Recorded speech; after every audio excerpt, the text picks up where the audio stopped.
understanding of multiple sclerosis is that it's a degenerative condition that affects the neurons, and neurons are your nerves, so it's part of your nervous system.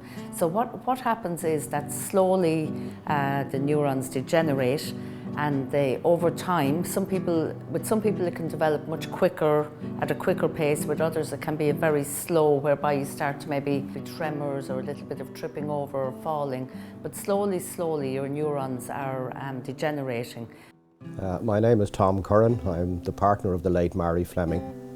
We met, I suppose, by accident, in that Marie was working she was lecturing in UCD, and she was having a problem with computers, which is what I worked at. I was an IT consultant, or an insultant, I called myself.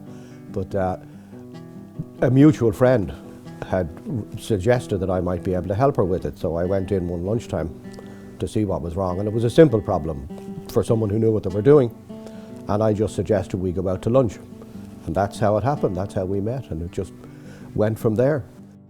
Yeah. The impulses can't pass properly through the nerves, so different bodily functions can start to deteriorate. It works all the way down to eventually where you're bedridden, you're not able to do absolutely anything else for yourself. She had MS when I met her. I mean, I didn't know that because she was in relapse remitting and there were no sign of the MS. But when we realised that things could possibly be getting a bit serious, she told me then, and as she put it herself, she gave me an opportunity to walk, and I didn't.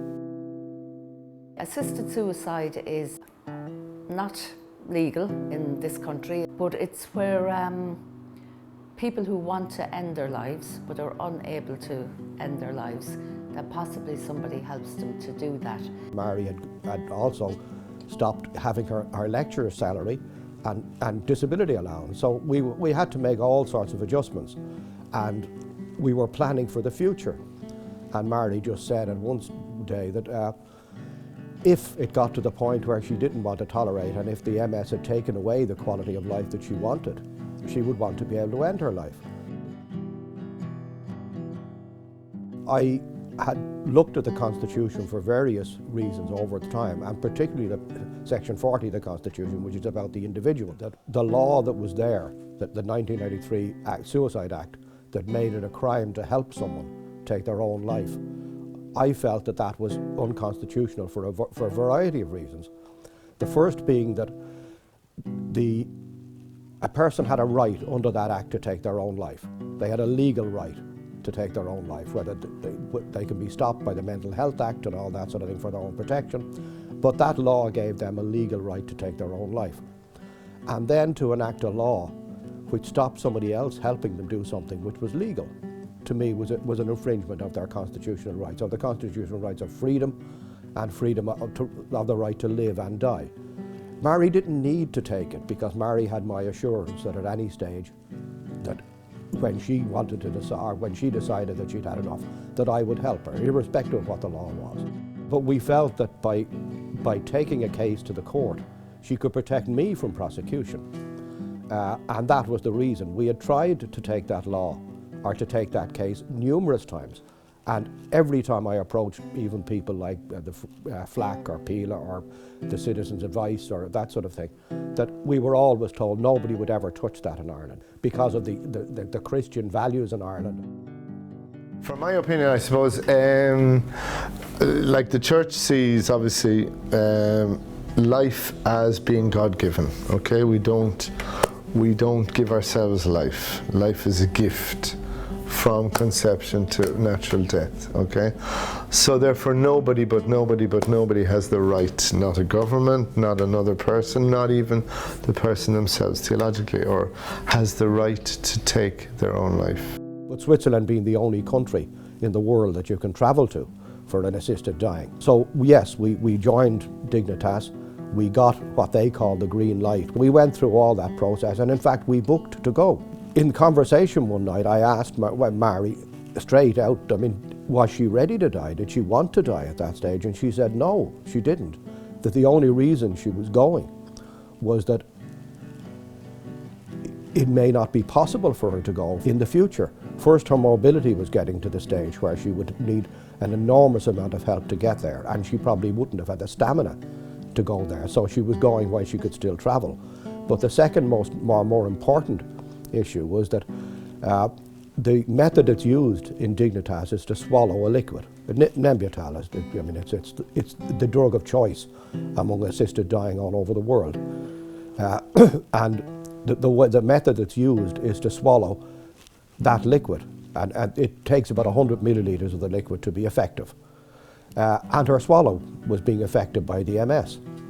And it was very likely that in a short period of time, or at any stage, her swallow would deteriorate to the extent that she couldn't swallow that amount of liquid in continuous go, because I suppose the way that the Nembutal works is that it induces sleep almost immediately. Within 10 seconds of drinking it, a very deep sleep comes on, which means that all of the liquid has to be taken within 10 seconds.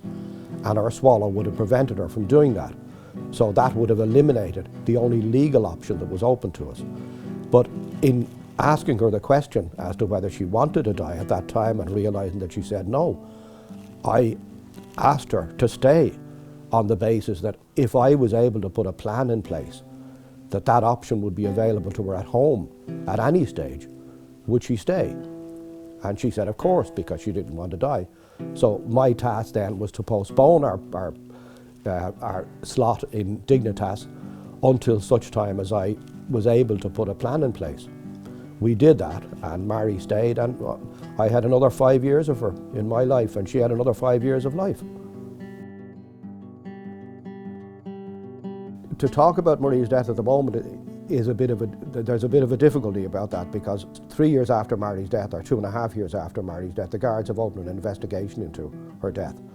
And the purpose of that investigation is to try well, they are suggesting that I assisted her death, that Marie's death wasn't natural, that Marie took her own life, and that I assisted her in taking that life, and their intent is to charge me with assisting her.